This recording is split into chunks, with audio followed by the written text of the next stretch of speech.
Hello friends, good morning. સ્વાગત છે તમારું આજના એક નવા બ્લોગમાં. મહાદેવ હર. અને આજે છે સન્ડે છે, પણ આજે હેતુને તો તોય જવાનું હતું ક્લાસમાં, કેમ કે હમણાં એક્ઝામ આવે છે એટલે સ્કૂલે ગયો છે અને એક્સ્ટ્રા ક્લાસ છે. અને વાનીબેન જો ઉઠીને અહીંયા નાસ્તો કરે છે અને પપ્પાએ અહીંયા નાસ્તો કરે છે. તો આજના જમવાના મેનુમાં છે મિક્સ શાક, ગાજર મરચાંનો સંભારો, રોટલી, કાકડી અને મૂળા, તળેલા મરચાં, કેરી સુધારી છે, છાશ, પાપડ, અહીંયા છે દાળ અને ભાત. તો આટલું છે આજના મેનુમાં.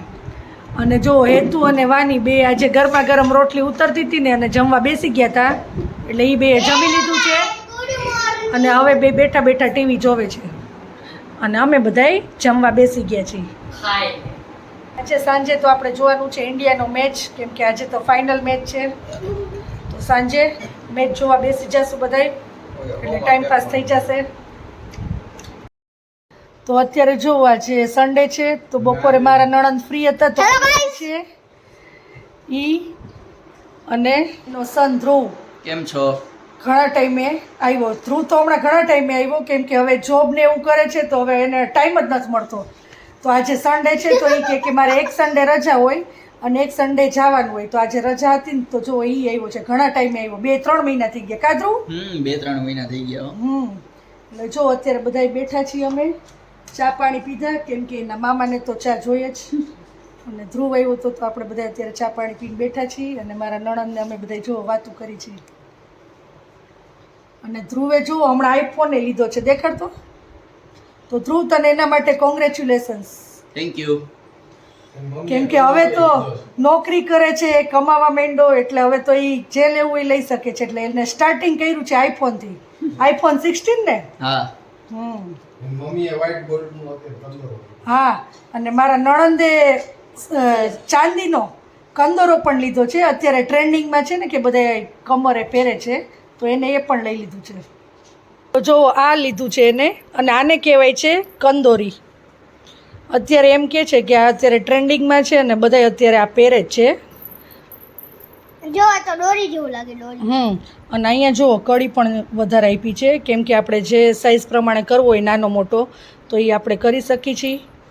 તો વાહ કિલુ દીદી, શોપિંગ તો બહુ મસ્ત કરી તમે. Thank you. હિરેન જીજુએ લઈ દીધું ને? હા હો. વાહ. એનિવર્સરીની ગિફ્ટ કે birthday gift? Birthday gift, anniversary gift, બે ગિફ્ટ ભેગી. વાહ. કરશનભાઈની ગિફ્ટ આવવાની છે. શેની?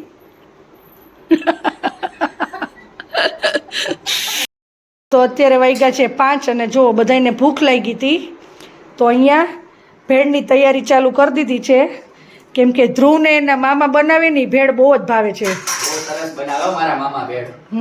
અને જો અત્યારે ભેળ માટેની બધી વસ્તુ પણ આમાં લઈ આવ્યા છે, કોથળી ભરીને.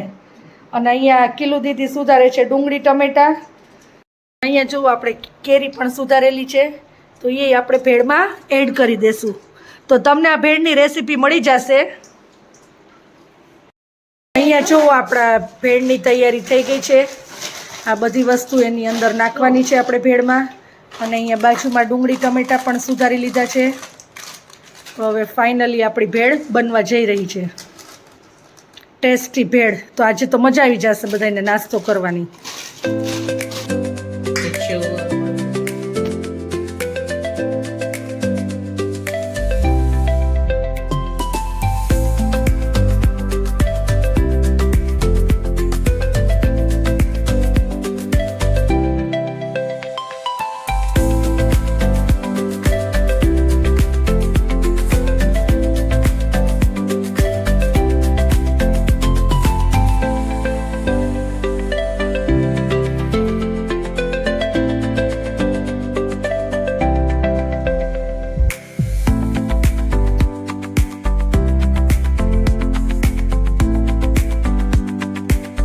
તો જો આપણી ભેળ તૈયાર થઈ ગઈ છે અને હવે ધ્રુવને પૂછી, ધ્રુવ ખાધી તે? બહુ મસ્ત છો. મસ્ત છે ને? વાહ. હેતુ ભાઈ તને?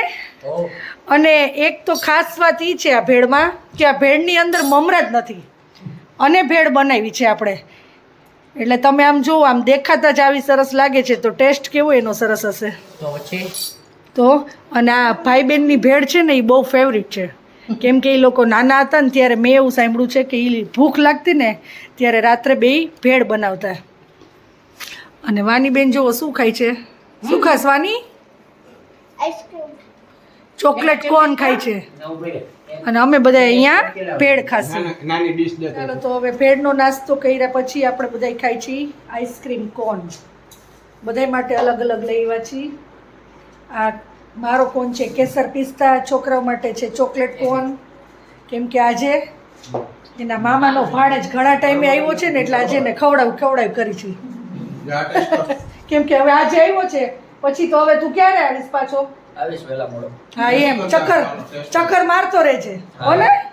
હા પગે લાગવા આવશે. અને ચાલો તો હવે બધા આપણે આઈસ્ક્રીમ ખાઈ લઈ, કેમ કે અત્યારે હવે ઉનાળો છે તો આઈસ્ક્રીમ ખાવાની તો મજા જ આવે. આઈસ્ક્રીમ નથી કોણ? હા એટલે આઈસ્ક્રીમ કોણ જ કહેવાય ને. જે છે જો ઇન્ડિયા અને ન્યુઝીલેન્ડની ફાઇનલ મેચ, અને અહીંયા બધા જો મેચ જોવા માટે બેસી ગયા છે. અને 4 ને 6 પડે છે ને એટલે રાડું નાખે છે હેતુ, વાની ને પપ્પા ને ત્રણેય. અને બધા મેચ જોવા માટે બેસી ગયા છે. અત્યારે ફાઇનલ અને આપણે આજે અહીંયા બનાવી છે દાલ ફ્રાય અને જીરા રાઈસ. તો આજના જમવાના મેનુમાં છે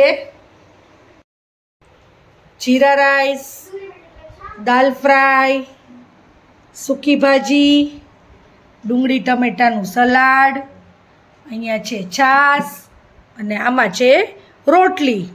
તો આટલું છે આજના મેનુમાં.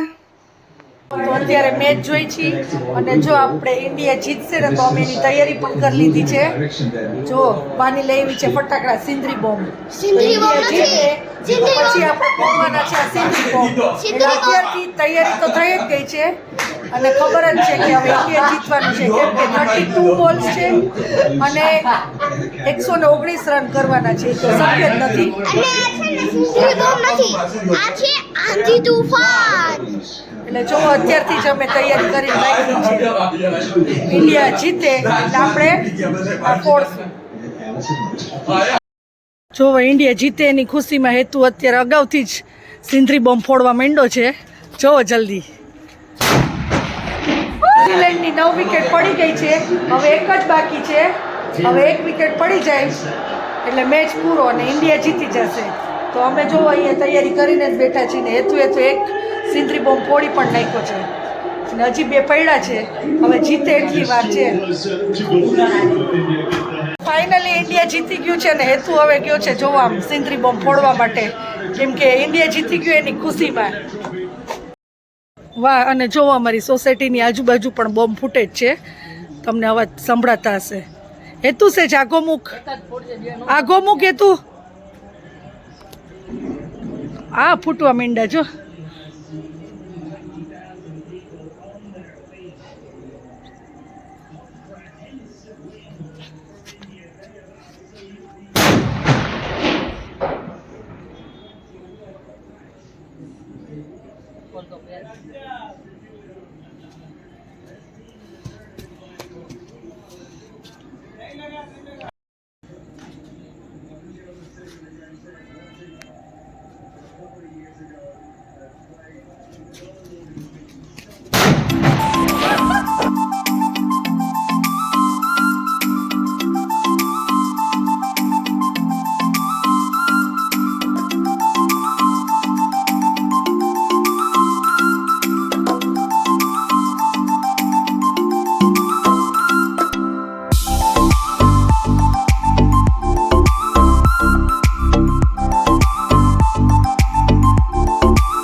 બ્લોગનો એન્ડ આપણે અહીંયા જ લઈએ છીએ.